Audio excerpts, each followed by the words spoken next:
Hello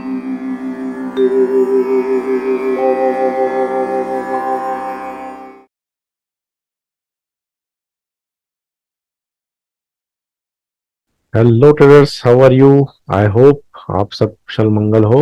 और आप ये वीडियो देख रहे हैं, इसका मतलब आपका लर्निंग प्रोसेस अभी भी चालू है, क्योंकि मैं 1 महीने बाद वीडियो पोस्ट कर रहा हूँ। बहुत सारे मेंबर्स ने मुझे पर्सनली मैसेज करके पूछा था कि आप सब ठीक तो है सर आपके पास, क्या आप ट्रेडिंग कर रहे हो नहीं कर रहे हो। मैं बिल्कुल ट्रेडिंग कर रहा हूँ। बस एक रिकॉर्डिंग से मैंने थोड़ा ब्रेक ले लिया था। ये मेरा ट्रेड डायरी है, जो ये सब दिखाने के लिए कि मैं ट्रेडिंग तो कर रहा हूँ। ये मेरा कुछ मन का देख लीजिए। Profit and loss in numbers doesn't matter, what matters is consistency. तो ये कुछ महीने का इक्का दुक्का लॉसेस तो होते रहते हैं, अपना ठीक है। कंसिस्टेंसी इंपॉर्टेंट है ट्रेडिंग में, और कंसिस्टेंसी तभी आता है जब आप मेहनत करते हो, और मेहनत तभी रंग लाती है जब आप एक ही मेथड पे मेहनत करते हो। और जब आप ये मेहनत करते हो तो क्या गलत हो रहा है या क्या सही हो रहा है ये आपको पता होना चाहिए। जब गलत हो रहा है तो आपको बताने वाला शायद कोई चाहिए, जिससे आपने सीखा है कि क्या गलत हो रहा है, जस्ट फॉर नॉलेज एनहांसमेंट। तो ये है लर्निंग प्रोसेस। होप्स आपका लर्निंग प्रोसेस जारी है। कुछ लोग मुझे क्वेरी पूछते हैं, तो मैं टाइम मिलता है तो मैं ज़रूर उनको रिप्लाई कर देता हूँ। तो ऐसे ही कुछ कल क्वेरी आया था कि हिंडाल्को में एक बाई साइड का ट्रेड था, जो कि स्टॉप लॉस हिट हुआ है। और फिर मैंने पूछा कि कौन सा मेथड यूज किया और कौन से लेवल से ट्राई किया था ट्रेड। तो मैंने सोचा क्यों ना इस पे एक और एक वीडियो बना दिया जाए, क्योंकि थोड़ा लर्निंग प्रोसेस भी होगा इसमें, थोड़ा लर्निंग की चीज भी है ऑन डिलीवरी वॉल्यूम। तो देखते हैं, चालू करते हैं आज का लर्निंग वीडियो। ये है हिंडाल्को। अब सपोज ये कल का चार्ट नहीं है, तो यहाँ तक चार्ट अवेलेबल है। तो सबसे पहले मैं ये चीज करता हूँ कि ओवरऑल स्टॉक देखता हूँ कि कौन से ट्रेंड में चल रहा है। अगर हम जूम आउट करके देखेंगे तो यहाँ से जब प्राइस गिरा था उसके बाद ये साइडवेज ही है, और अभी तो एक्सट्रीम एक रेंज में फंसा है।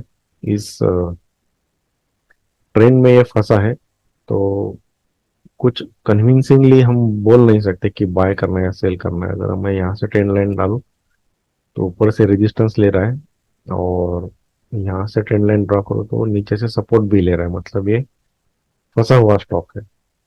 फिर भी अगर ट्रेड करना ही है तो क्या कर सकते हैं।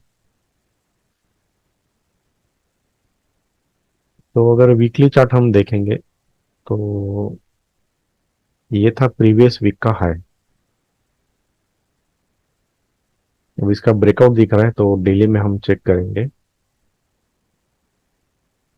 तो डेली में इस वीक में इसमें ब्रेकआउट था, लेकिन नोट करने वाली ये चीज है कि इसमें वॉल्यूम ब्रेकआउट नहीं है और डिलीवरी वॉल्यूम ब्रेकआउट भी नहीं है। जब प्राइस ऊपर गया और प्राइस फिर नीचे आया, मतलब इस लेवल को ब्रेक इनसाइड हुआ है, तब वॉल्यूम इनकेस दिख रहा है। डिलीवरी वॉल्यूम हम चेक करेंगे। ये था ब्रेक इनसाइड। अब इस टॉप को इस लेवल से गिरना चाहिए लॉजिकली, लेकिन कल के दिन, मतलब परसों का दिन, यहाँ ये ब्रेक इनसाइड फेल हुआ और प्राइस फिर से वापस ऊपर जाके क्लोजिंग दिया है। ये एंगल्फिंग कैंडल है पूरा, मतलब कहीं ना कहीं बुलिशनेस है, लेकिन इसमें वॉल्यूम इंक्रीज है लेकिन डिलीवरी वॉल्यूम इंक्रीज नहीं है। तो मैंने आज तक जो भी बोला है वो बोला है डिलीवरी वॉल्यूम ब्रेकआउट के हिसाब से 99%। तो डिलीवरी वॉल्यूम ब्रेकआउट नहीं है। एक बार चेक कर लेते हैं। तो 5 और 6 जुलाई में डिलीवरी वॉल्यूम ब्रेकआउट नहीं है। इसका मतलब क्या है? People are not interested, investor are not interested in trading this stock. अब ये ऊपर गया भी है तो अब हमें ये कन्विंसिंगली हम ये बोल नहीं सकते कि यहाँ पे बायर एंट्री हुआ है। दो वॉल्यूम इंक्रीज, लेकिन इंट्राडे वॉल्यूम ज्यादा है। इसीलिए आज का hypothesis for buy from this level is not so convincing. अगर ये वॉल्यूम इंक्रीज के साथ डेली वॉल्यूम इंक्रीज होता तो शायद ये लेवल चल भी जाता। अब इस लेवल पे क्या हुआ है ये देखते हैं।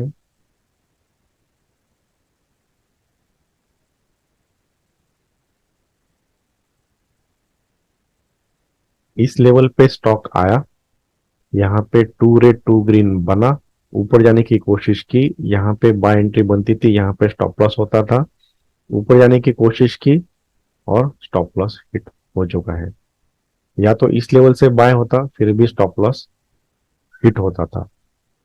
अब ये क्यों हुआ है? क्योंकि कल जो भी बाइंग हुआ है इसमें डिलीवरी वॉल्यूम नहीं है। अगर होता तो शायद ये लेवल चल भी जाता। तो ये एक फैक्टर था कि ये ट्रेड क्यों फेल हुआ, अकॉर्डिंग टू मी। ठीक है। अब ये डिलीवरी वॉल्यूम इंपॉर्टेंट क्यों है ये हम अभी जानते हैं।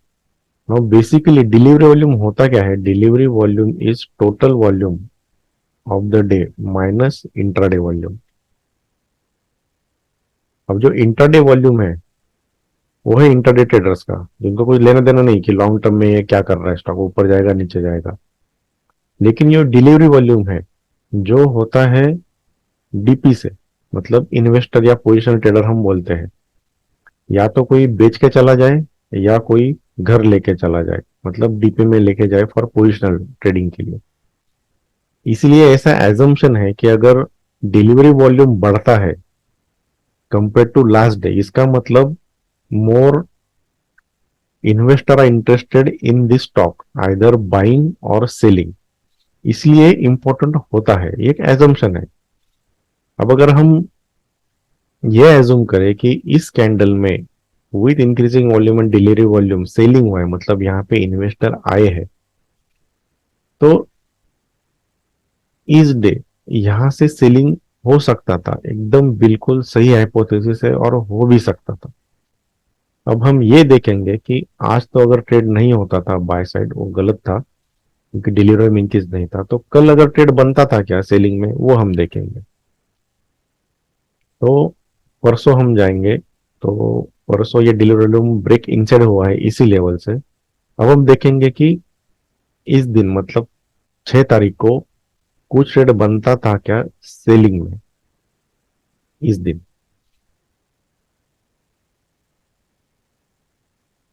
तो देखना क्या होता है ये अभी बहुत इंपॉर्टेंट है कि स्टॉप लॉस बचाना कैसे है। ये था डे जो कि ब्रेक इनसाइड डे था विथ इंक्रीज डिलीवरी वॉल्यूम। अब जो डिलीवरी वॉल्यूम इंक्रीज हुआ है वो हुआ है मोर देन डबल। ये 50% से भी ज्यादा है परसेंटेज। मतलब यहाँ पे 100% इन्वेस्टर्स माल सेल करके गए हैं ज्यादा, वो भी एग्रेसिव। तो नेक्स्ट डे अगर उनको मूव कंटिन्यू करना है तो उनको कुछ फुटप्रिंट्स दिखाने पड़ेंगे चार्ट पे, कैंडल में दिखाना पड़ेगा कि हाँ हम जिंदा है सेलिंग करने के लिए, तभी हम सेल कर सकते हैं। ऐसा नहीं कि ब्लाइंडली हम सेल करेंगे, नहीं, थोड़ा एनालिसिस करेंगे। अब किसी भी दिन का इंपॉर्टेंट लेवल्स क्या होता है? डे हाई, डे लो और इंपॉर्टेंट कैंडल जो भी हाई और लो के बीच में इंपॉर्टेंट या हाईएस्ट वॉल्यूम है वो, मतलब ये कैंडल का हाई एंड लो एक इंपॉर्टेंट है और डे का लो इंपॉर्टेंट है और डे का हाई इंपॉर्टेंट है। अब हमें सेल करना है तो डे लो ज्यादा इंपॉर्टेंट है, क्योंकि इस लो के नीचे प्राइस ओपन हुआ है, मतलब प्राइस वीक ओपन हुआ है, जो एक बढ़िया कंडीशन है सेल करने के लिए। तो अगर सेल होना ही है तो इस कैंडल में जो वॉल्यूम के साथ ओपनिंग हुआ है, सेलिंग हुआ है और सस्टेन हुआ है, ये रेजिस्टेंस भी कंफर्म हुआ है। तो यहाँ पे आके ऐसा कुछ दिखाना चाहिए प्राइस ने कि हाँ यहाँ पे सेलर्स है एक्चुअली। पहली बात ये हुई है कि इस कैंडल के बाद इस कैंडल का लो ब्रेक करने की कोशिश हुई है, लेकिन यहाँ पे सपोर्ट बिल्ट हुआ है क्योंकि ये ब्रेक इनसाइड है। पहली बात। अगर ये सेलर स्ट्रांग होते यहाँ पे इस कैंडल में, जिन्होंने ये रजिस्ट्रेशन कंफर्म किया है, शायद वो लेके जा सकते थे, लेकिन ऐसा हुआ नहीं। तो थोड़ा प्रिकॉशन लेना चाहिए कि लो प्रोटेक्टेड है फर्स्ट कैंडल का। यहाँ पे ऐसा कुछ हुआ नहीं कि two green two red formation हुआ तो रेजिस्टेंस कंफर्म हुआ, ऐसा भी कुछ नहीं हुआ है। तो यहाँ से हम सेल नहीं कर सकते डायरेक्टली, क्योंकि ये लो प्रोटेक्टेड है। अब जब प्राइस अंदर आया, इस लो के अंदर आया, मतलब ये ब्रेक इनसाइड हुआ है, तब कैसा हुआ है ये भी देखना पड़ता है। तो ये कैसे हुआ है, ये तीन ग्रीन कैंडल है विथ इंक्रीजिंग वॉल्यूम, मतलब कहीं ना कहीं यहाँ पे एक ट्रेंडिंग जोन बना है जो है बुलिश ट्रेंडिंग जोन। ये है कंप्लीट बुलिशनेस का साइन। अब ये कहाँ हो रहा है, इस कैंडल के लो के ब्रेक इनसाइड में हुआ है, मतलब यहाँ पे सेलर को चांस था, क्योंकि ब्रेक डाउन ओपन हुआ है तो यहीं से मार्केट नीचे लेके जाए, लेकिन ऐसा नहीं हुआ है। उल्टा यहाँ से बुल्स का एंट्री हुआ है, ये यहाँ से दिख रहा है। मतलब दो चीजें हैं, लो प्रोटेक्टेड, सेलर्स ज्यादा स्ट्रांग नहीं है, तीसरा बायर स्ट्रांग दिख रहे हैं। अब इस स्टॉक को इस लेवल से सेल करना थोड़ा खतरे का काम है, क्योंकि यहाँ पे हमें बुलिशनेस का फुटप्रिंट मिल रहा है। तो यहाँ से सेल करना थोड़ा रिस्की है किसी भी लेवल से। इस लेवल से भी अगर सेल किया जाए, यहाँ पे परफेक्ट कंडीशन था, प्राइस ऊपर गया, रिजेक्ट हुआ, two green two red formation है, यहाँ से सेल हो सकता था, यहाँ से सेल हो सकता था, विद दिस स्टॉप लॉस बिल्कुल सही ट्रेड हो सकता था, अगर ये नहीं होता तो। अगर प्राइस यहाँ पे ओपन होता, यहाँ पे जाता, यहाँ पे कुछ फॉर्मेशन होता, तो यहाँ से 100% सेलिंग ट्रेड बनता था। लेकिन ये सब देख के यहाँ से सेल करना थोड़ा रिस्की काम है, इसीलिए ये स्टॉप लॉस हिट हुआ। अब ये स्टॉप लॉस क्यों हिट हुआ, ये भी सोचने का जरूरत है। ये ब्रेकेचर कैंडल है with increase volume, delivery volume, मतलब सेलर का एंट्री है। गैप डाउन है विथ इंक्रीजिंग वॉल्यूम, सेलर ने प्रेजेंस दिखाया, मतलब यहाँ पे भी और सेलर ऐड हुआ है। अब इन सेल का स्टॉप लॉस कहाँ रहेगा, यहाँ रहेगा, इस स्विंग के ऊपर रहेगा, इस स्विंग के ऊपर रहेगा, प्रीवियस डे हाई के ऊपर रहेगा। अब ये अगर स्टॉप लॉस हिट होने लगे तो प्राइस ऐसे ही मूव होने वाला है। तो कहने का मतलब ये है, जब आप एंट्री लेते हो तो कुछ प्रीवियस प्राइस एक्शन देखना भी जरूरी है, जो कि थोड़ा लर्निंग है। और अगर इसमें एग्रेसिव एंट्री करना है तो ये ट्रेंडिंग जोन देख के, प्रीवियस डे लो का रेफरेंस लेवल पकड़ के, यही ब्रेक इनसाइड पे एंट्री ले सकते हैं, जो कि एग्रेसिव है। और जो ब्रेक इनसाइड ट्रेड कहलाता है, यहाँ पे एंट्री होता प्रीवियस डे लो। क्यों, क्योंकि यहाँ पे बुलिश ट्रेंडिंग जोन बना है जिसने ब्रेक इनसाइड किया है। तो जब यहाँ पे रिटेस्ट को आएगा, यहाँ पे एंट्री ले सकते हैं विद दिस जोन का लो स्टॉप लॉस। और जो भी नेक्स्ट टारगेट है उसका हम टारगेट रख सकते हैं, या तो रिस्क रिवॉर्ड या तो टारगेट। तो ये aggressive break inside trade by trade हो सकता था। आई होप आपको थोड़ा प्राइस एक्शन समझ में आया रहेगा। अब जो भी मैंने आज तक बताया है वो सब थोड़ा थोड़ा टुकड़ों टुकड़ों में है, और कुछ डेमोन्स्ट्रेशन भी दिया है। ये सब चीज एक साथ सोचना, इम्प्लीमेंट करना बहुत मुश्किल है, मुझे पता है। और जो भी मेंबर्स क्वेरी पूछते हैं कि स्टॉप लॉस क्यों हिट हुआ, मैं टाइम निकाल के उनको जवाब दे ही देता हूँ। ऐसा ही लर्निंग प्रोसेस होना चाहिए। तो डरना नहीं है, स्टॉप लॉस हिट होने के बाद आप मुझे पूछ सकते हो कि क्या गलत हुआ है। अगर कोशिश करूंगा मैं कि बताने की कि क्या गलत हुआ है, या सही होगा तो भी मैं बताऊंगा कि ये स्टॉप लॉस जेन्युइन है, ऐसा कुछ नहीं है, स्टॉप लॉस होते हैं। होप सो आपको ट्रेड समझ में आया होगा कि यहाँ ट्रेड क्यों नहीं करना चाहिए था, और अगर यहाँ पे ट्रेड करना है तो कैसे करना है। थैंक यू, धन्यवाद।